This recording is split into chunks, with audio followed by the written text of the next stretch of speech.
Good morning. Dobro jutro. It's so good to be back. Tako je dobro vratiti se.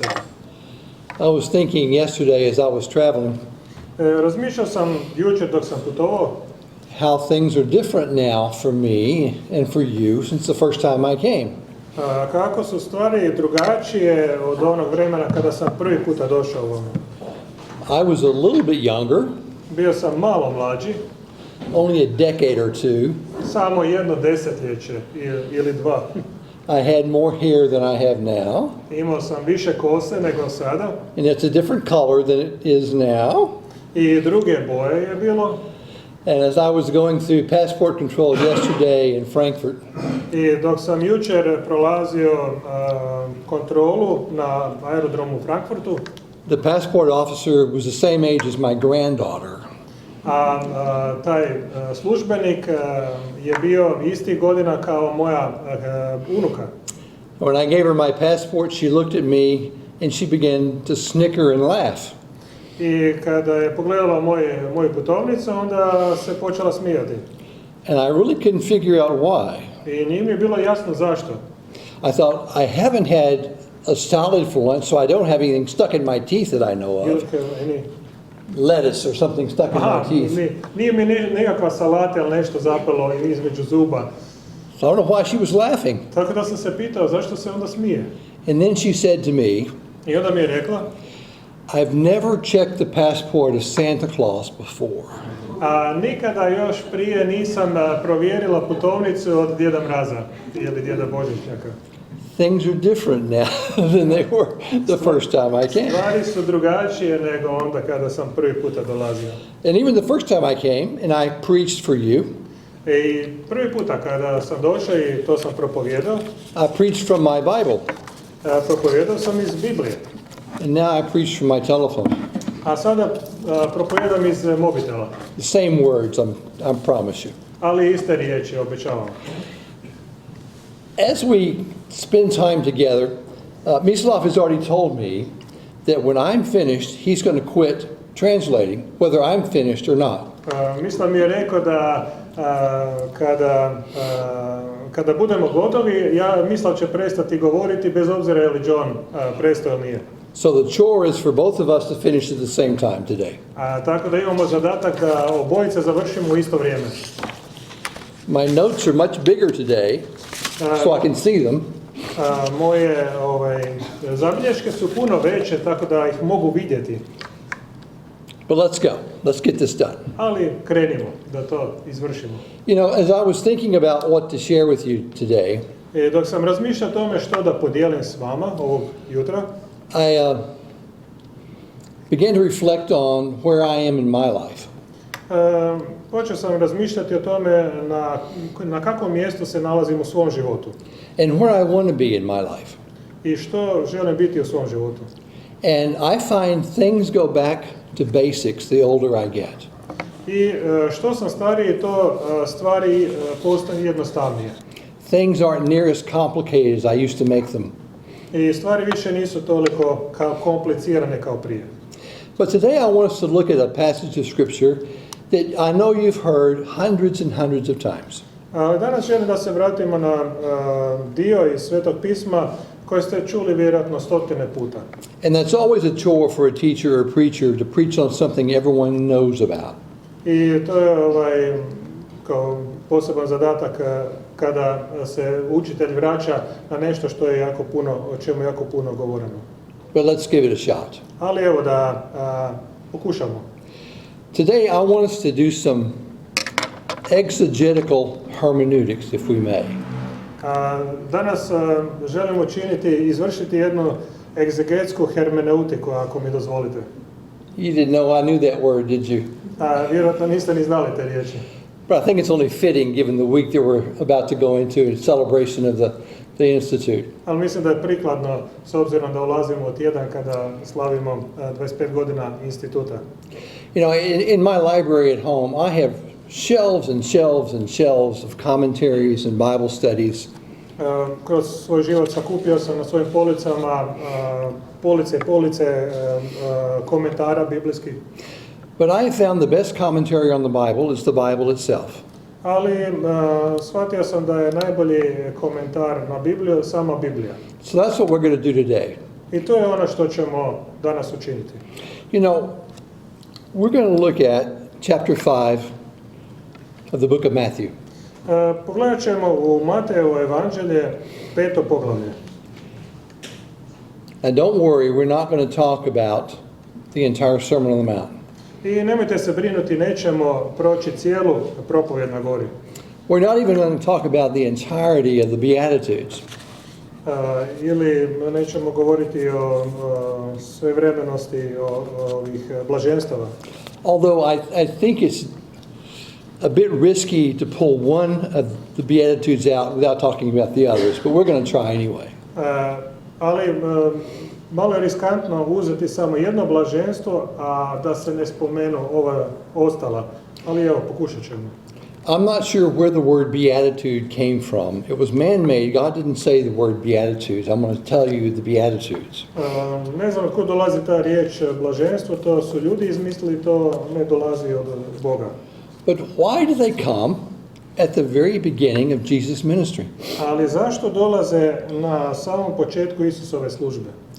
Let me offer a suggestion or two if I can. Da vam dam prijedlog ili dva, ako smijem. In the Old Testament, we're given the Ten Commandments. Moses was sent to the mountaintop and came down with the Ten Commandments. U Starom Zavjetu dano nam je 10 zapovjedi, onda kad je Mojsije sišao sa planine. And the whole verbiage of the Ten Commandments is what not to do, right? I tamo je zapisano što ne treba učiniti. Don't do this and don't do that. Nemoj učiniti ovo ili nemoj učiniti ono. It sounds like growing up in my house when I was a child. I to mi zvuči kao kad sam odrastao u svojoj kući. John, don't do this. John, don't do that. John, nemoj ovo učiniti, nemoj ono učiniti. It was hard to understand why I couldn't do some things. I meni je bilo teško razumjeti zašto nisam smio učiniti neke stvari. But like all of us, when we're given rules, we make more rules to apply to the rules that we're given. Ali kao i svi mi dobijemo pravila, onda dobijemo još pravila kako da izvršavamo ta prva pravila. And over time, these 10 simple statements grew into volumes and volumes of comments and commentary and dissertation and stories of what not to do. I tako je tih 10 zapovjedi naraslo u mnoge knjige i komentare što treba učiniti, što ne treba. And then Jesus comes on the scene and says almost, you know those very, very well. Let me tell you some things to do. I onda Isus dolazi i kaže, vi dobro znate sva ta pravila, ali da vam ja kažem što treba učiniti. Now, let's set the stage for just a moment about how this teaching occurs. I samo da postavimo scenu kako se to učenje dogodilo. In the first verse of Matthew 5, u prvom retku Matejevog 5. poglavlja, it said, Jesus saw the crowds and then went to the mountainside and sat down. Isus vidje veliko mnoštvo naroda, uspe se na goru i tamo je sjeo.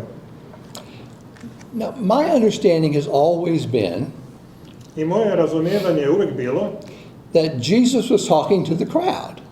Da je Isus govorio mnoštvu. But I don't think that's the case. Ali ja mislim da to nije ovdje slučaj. In the next verse, it tells us, his disciples came to him and he began to teach them. I u sljedećem retku piše da su učenici došli k njemu i onda je on njih počeo poučavati. Now, the crowd benefited from what was taught. Mnoštvo je imalo korist od toga što je on učio. But I don't think they were the audience Jesus was talking to. Ali ja mislim da to mnoštvo nije bilo prvo slušateljstvo kojem je Isus govorio. Now, many years ago, when I got my very first job, prije mnogo godina kad sam dobio svoj prvi posao, my employer said, you need to come early because we're going to do orientation. Moj poslodavac je rekao moraš doći ranije jer ćemo učiniti jedan orijentacijski sastanak. And basically that meant we're going to tell you what to do and what not to do. U pravilu to je što trebaš činiti, a što ne trebaš.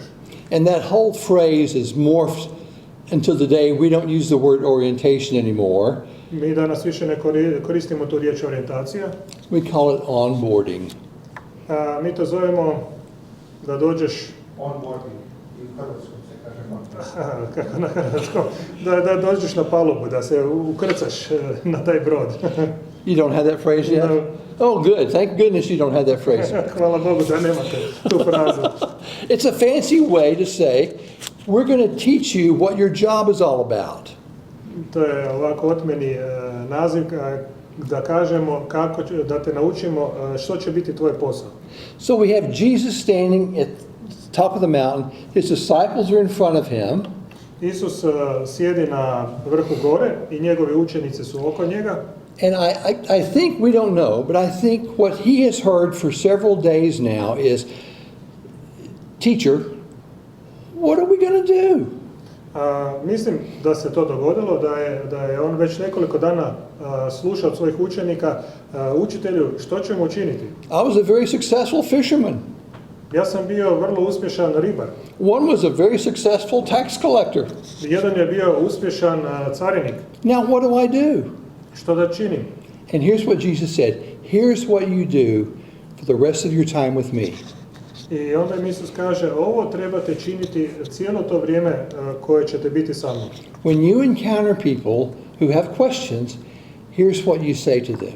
Kada susretnete ljude koji imaju pitanja, ovo im trebate reći. He said, if you follow me, happy will you be. Ako me slijedite, onda ćete biti sretni. Sometimes we translate that blessed. A ponekad mi to prevodimo kao blaženi. But Jesus is telling his disciples, here's how we're going to do this thing, called discipleship. A Isus ovdje kaže, ovdje je ono kako ćemo mi činiti učeništvo. Now, we're not going to take all 10 Beatitudes here. We're going to pull out one. Nećemo proći kroz svih 10 blaženstava i izvući ćemo samo jednu. And that's pretty dangerous sometimes because I'm a real student of context. I to je ponekad opasno zato jer ja sam pravi student, proučavam kontekst. I think the scripture has a lot in what it says based on what was said before and what was said after. A Sveto pismo pazi na ono što je bilo rečeno prije i što se govori sada. So to pull just one out of context, I don't feel real good, but we don't have time to go through all of them, okay? Tako da Trust me on that. uzeti samo jedno, izvući iz konteksta, ne volim to, ali probajte mi vjerovati. Now, let me tell you a story. Da vam ispričam priču. There was a salesman. Bio je trgovac. He traveled to the northern part of his country for the very first time. Putovao je u sjeverni dio svoje zemlje po prvi puta. And it was winter time. It was cold. Bila je zima, bila je hladno. He'd not been there before, and he was anxious to see what was going to go on in that city. I kako nikad nije bio tamo, onda je bio malo tjeskoban što će se dogoditi u tom gradu. He arrived at the airport, he got his bags and made his way to the taxi. On je došao, sletio je na taj aerodrom, uzeo svoju prtljagu i išao je potražiti taksi. And when he got outside, it was cold. I kada je izašao van, It was bilo je snowing. hladno. It was snowing outside. Padao je snijeg. Everyone was bundled up in their warm coats and jackets and scarves and gloves.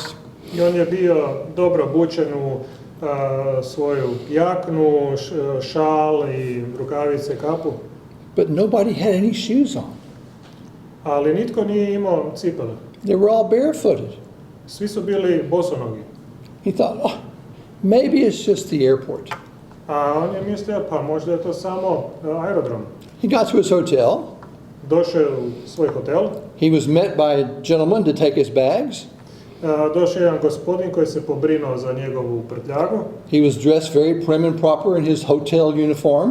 On je bio obučen propisno u hotelsku uniformu. But he was barefooted. Ali on je bio bosonog. Checked into the hotel, checked into the desk. On je čekirao se u hotelu na recepciji. And while they were checking him in, he looked over the top of the desk. I dok se tako prijavljivao za smještaj, pogledao je preko The puta. desk clerk had his suit and tie on, I recepcioner je imao odijelo, imao je kravatu, but he was barefooted. ali bio je bosanov, Cold outside. a bilo je vani hladno. What's the deal in this town? I što je, o čemu se radi ovdje o ovom gradu? He had dinner. He Amen. thought, I'm going to go for a walk and find out what's going on here. Imao je večerao je i onda je odlučio prošetati se da vidi, da sazna više što se događa ovdje. The waiter at the restaurant was dressed properly but barefooted. Konobar u restoranu je bio propisno obučen, ali je bio bosonov. And the salesman said, tell me, why is it in this town nobody wears shoes? I pitao ga je, dobro, pa reci mi zašto u cijelom ovom gradu nitko ne nosi cipele?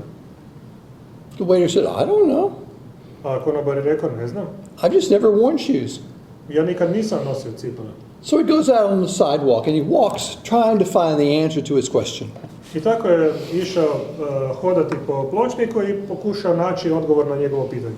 Traffic is coming back and forth. People are walking back and forward.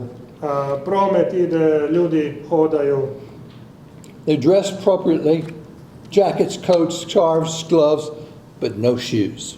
propisno su obučeni sa jaknama, imaju kape i šalove, ali nema cipela.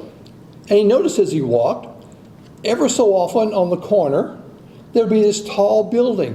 And they all looked alike. Every one of those tall buildings in every corner looked exactly alike. I kada je tako hodao, pločnikom primijetio da je svaka zgrada na križanju, svaka zgrada izgleda isto. Said, this is really strange city. I onda je rekao, ovo je vrlo čudan grad. I have lots of questions, but the first one I've got to find out why no one wears shoes. Treba prvo saznati zašto nitko ne nosi cipele. As he walked down the street, he saw a sign out in front of a shop.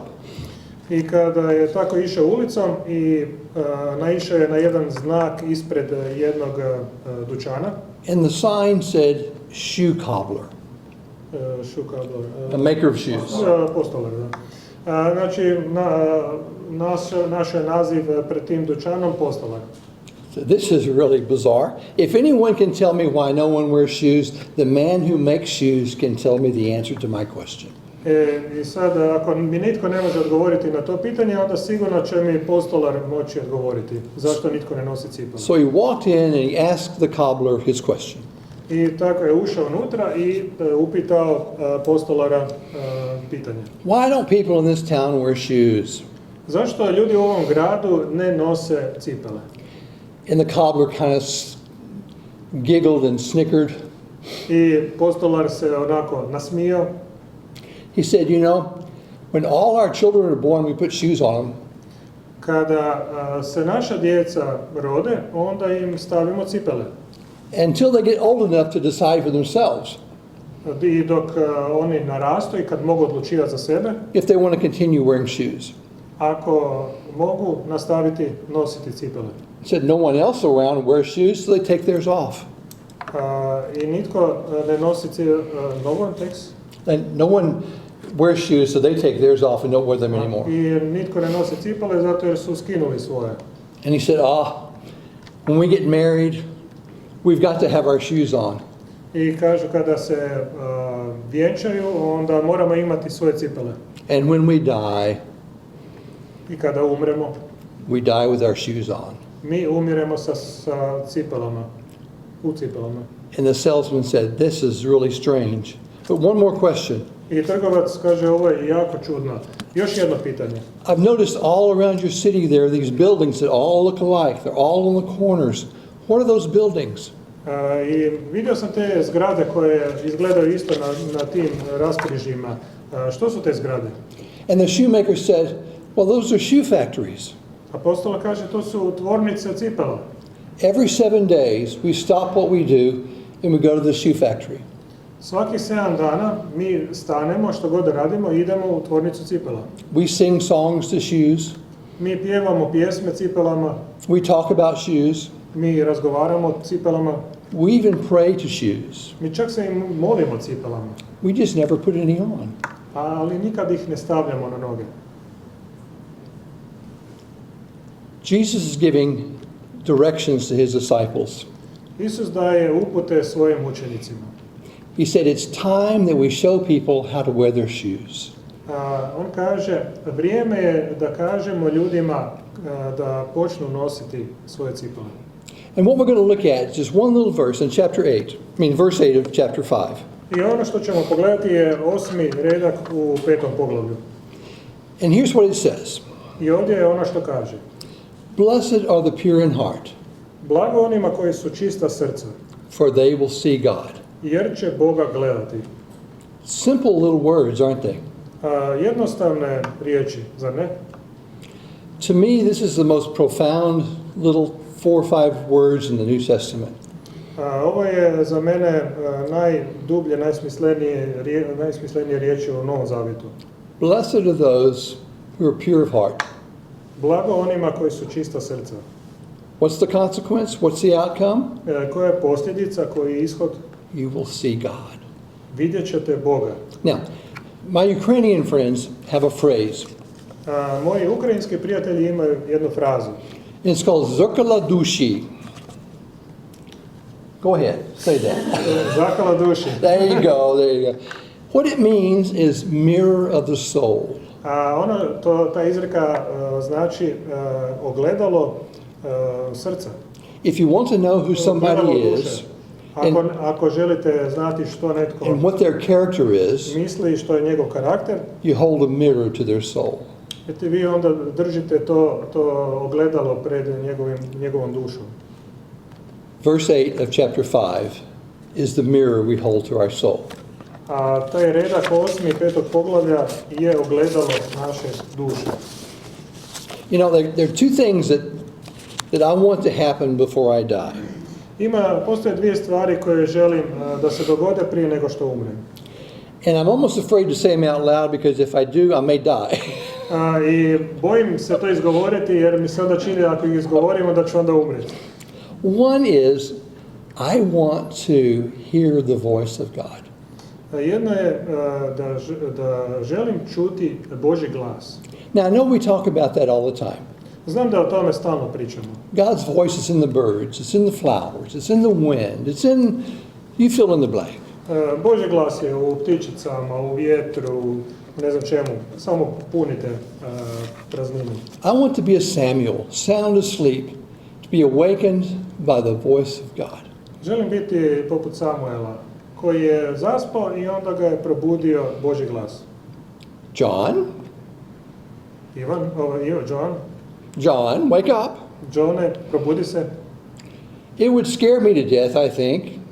Mislim da bi me to prestravilo. Because the only voice I hear when I'm asleep at night is my wife, and she doesn't sound like God. Jer jedini glas koji čujem dok spavam po noći je glas moje žene, a ona ne zvuči poput Boga. She's as forceful as God, but she doesn't sound like God. Ona je silovita poput Boga, ali ne zvuči poput Boga. I want to hear the voice of God. I want him to talk to me. Ja želim čuti Božji glas, da mi on govori.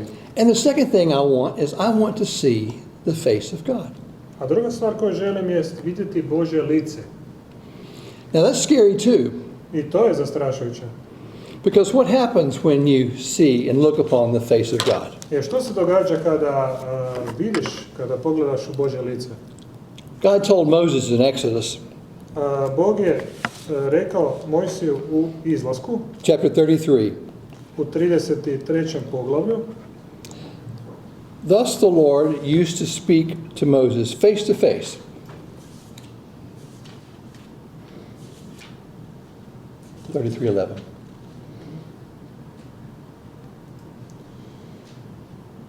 Tako bi Jahve razgovarao s Mojsijem licem u lice, just as he speaks to his friends.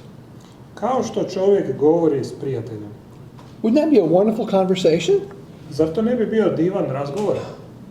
Where God says, John, just pull over here on the side of the road. We got to talk about a few things. Bog kaže, Johne, stani ovdje pokraj ceste i moramo malo porazgovarati. Now, I've had impressions in my heart that God is talking to me. Imao sam te dojmove da Bog meni govori. I've had friends who speak God to me a lot. Imao sam prijatelje preko kojih je Bog govorio jako mnogo meni. But the Bible says he talked to Moses face to face, Ali Biblija kaže da je razgovarao s just as a Mojsijem man licem u speaks to lice, his friends. kao što čovjek razgovara sa svojim prijateljem. But then we find in verse 20, same chapter, Ali onda u istom poglavlju 20. retku nalazimo, but he said, you can't see my face, mog lica ne možeš vidjeti, so no one can see my face and live. jer ne može čovjek mene vidjeti i na životu ostati. Now, that's a puzzle, isn't it? Pa to je mala zagonetka.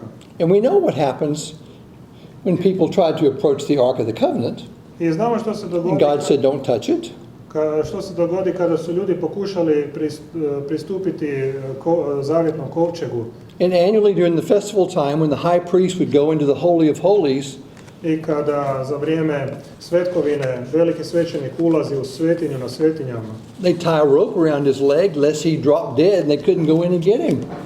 Pull him out of there. bi zavezali konopac oko njegove noge u slučaju da ako on padne mrtav, oni ne smiju ući unutra, tako da ga mogu izvući van. So how do you see the face of God and not die? Kako možeš vidjeti Božje lice, a ne umrijeti? And the word he uses is live. A riječ koju koristi živjeti. So let's parse that for just a moment. We're going to finish here. I tu ćemo brzo završiti. I don't think God's saying you're going to die. Ja mislim da Bog ne kaže da ćeš umrijeti. I think he's saying to you and me, Mislim da kaže tebi i meni, if you see my face, ako vidiš moje lice, you can no longer live the way you've been living. ne možeš više živjeti onako kako si do sada živio. Things have to be different. Stvari moraju postati drugačije. You don't look on the face of God and deceive other people. Ne možeš gledati u Božje lice i onda varati druge ljude. You don't look on the face of God and cheat on your taxes. Ne možeš gledati u Božje lice i varati na porezu. You don't look in the face of God and ignore your neighbor who needs food or clothing. Ne možeš gledati u Božje lice i onda ignorirati svog bližnjeg koji nema za hranu ili za odjeću. So what he's saying is, when you look on the face of God, life cannot continue as normal anymore. I kada god pogledaš u Božje lice, život se ne može nastaviti kao što je bio do tada. To be with God and see his face is to be with him, Biti sa Bogom i vidjeti njegovo lice znači biti sa njim, to talk to him, to worship him, razgovarati s njim, štovati ga, to embrace him, to eat with him, prihvatiti ga i jesti sa njim, to walk with him, to laugh with him. hodati s njim, smijati se s njim. Just imagine it. Možete zamisliti. Will we ever tire of praising God? Jeste li se ikad umorili slaviti Boga? Augustine said this, Augustin je rekao ovo. God himself, who is the author of virtue, Sam Bog koji je autor vrlina, shall be our reward, on će biti naša nagrada. as there is nothing greater or better than God himself. Jer nema ničega većeg ili boljeg nego od samog Boga. God has promised to each of us himself. Bog je svakome od nas obećao samoga sebe. God will be the end of all our desires, Bog će biti kraj svih naših želja, who will be seen without end and loved without sentimentality. Koji će biti gledan bez kraja i biti ljubljen bez sentimentalnosti. And be praised forever and ever. I bit će slavljen zauvijek. So, Tako. blessed are the pure in heart, Blago onima koji su čista srca, so they shall see the face of God. jer će vidjeti So we got the Božje back lice. part, seeing God. What is purity? How do you become pure in heart? Ali što se tiče čistoće, kako postati čistog srca? Does that mean I'm just morally ethical? Da li to samo znači da sam moralan i etičan, I'm sexually pure? da sam seksualno čist, I keep the law of Moses? da držim Mojsijev zakon, I observe the guidelines of church and worship? ja pratim, odnosno slijedim crkvena pravila i slavim Boga? Pure in heart means that you and I have a singleness in heart. Čist u srcu, to znači da ti i ja imamo jedinstvo. There's no hypocrisy, Nema licemirja, no hidden motives, nema skrivenih just motiva, pure. sve je čisto. It's an internal purity of the soul, To je unutarnja čistoća duše. zrcala duši, the mirror of the soul. Ogledalo duše, Thank you. zrcalo duše. What a privilege it is to see God. Koja je privilegija vidjeti Boga? We get to see a glimpse of heaven. Eclipse of heaven. A glimpse. Aha, vidimo samo jedan mali uvid u nebo. You know, right now I'm working as a chaplain with hospice groups. Trenutno radim kao kapelan u hospiciju. It has been a really remarkable pilgrimage for me I to je bilo jedno nevjerojatno hodočašće za mene. to walk into someone's life knowing they have only a few months to live. Ući u nečiji život, uči život čovjeka koji zna da ima svega nekoliko mjeseci za živjeti. And we have lots of things to talk about. I imamo toliko mnogo toga o čemu pričamo. We have all kinds of things to explore and settle and make sure everything is okay. I imamo toliko stvari za istražiti i postaviti na svoje mjesto. And it's very touching to hold the hand of someone when they graduate. I vrlo je dirljivo držati nekoga za ruku dok on diplomira. But one thing I've learned, Ali nešto što sam naučio. a lot of my patients have late stage dementia. Mnogo mojih pacijenata imaju tu kasnu fazu demencije. I have one patient, and this is a humorous story, although it's not very funny. Imam jednu smiješnu priču, iako nije toliko smiješna. She doesn't recognize herself in the mirror. Ona ne može sebe prepoznati u ogledalu. And her name is Helen. My patient's name is Helen. I ta moja pacijentica se zove Helen. But every time I go see her, she wants me to meet her friend, Ellen. Ali svaki put ona želi da ide me upoznati sa svojom prijateljicom Ellen. I said, well, where is Ellen? I haven't seen her. And she said, come with me. Ja kažem, ja nikad nisam vidio Ellen, a ona mi kaže da dođi sa mnom. And we go to the mirror. I onda idemo do ogledala. And she says, Ellen, this is my friend John. I ona kaže, Ellen, ovo je moj prijatelj John. It's not Ellen, it's Helen. Ali to nije Ellen, to je Helen. She doesn't recognize herself in the mirror. Ona samu sebe ne može prepoznati u ogledalu. But she's found a really good friend. Ali je našla jako dobru prijateljicu. And as sad as that is, I koliko god to bilo tužno, almost without exception, bez iznimke, all my patients who have a spiritual life, who had one prior to their dementia, svi moji pacijenti koji su imali duhovan život prije demencije, can remember exactly who God is and who Jesus is and what role he played in their lives. mogu se sjetiti i Boga i Isusa i koju ulogu je on imao u njihovim životima. When we talk about spiritual things, it's all equal again. I kad govorimo o duhovnim stvarima, onda je sve jednako. There's a purity of heart that Postoji doesn't go away. ta čistoća srca koja ne odlazi. You know, Philip said to Jesus, how will we know God when we see him? Filip je rekao Isusu, kako ćemo mi znati Boga kad ga vidimo? And Jesus said to Philip, A Isus je rekao Filipu, if you've seen me, ako si vidio mene, you've seen the Father. onda si vidio Oca. Blessed are the pure in heart, Blago onima koji su čista srca. those who live focused on what God would have us do, Oni koji žive tako da su fokusirani na ono što Bog ima za njih. because the outcome of that Jer ishod toga is we will see the face of God. je da ćemo vidjeti Božje lice. God bless you. Bog vas blagoslovio. Amen.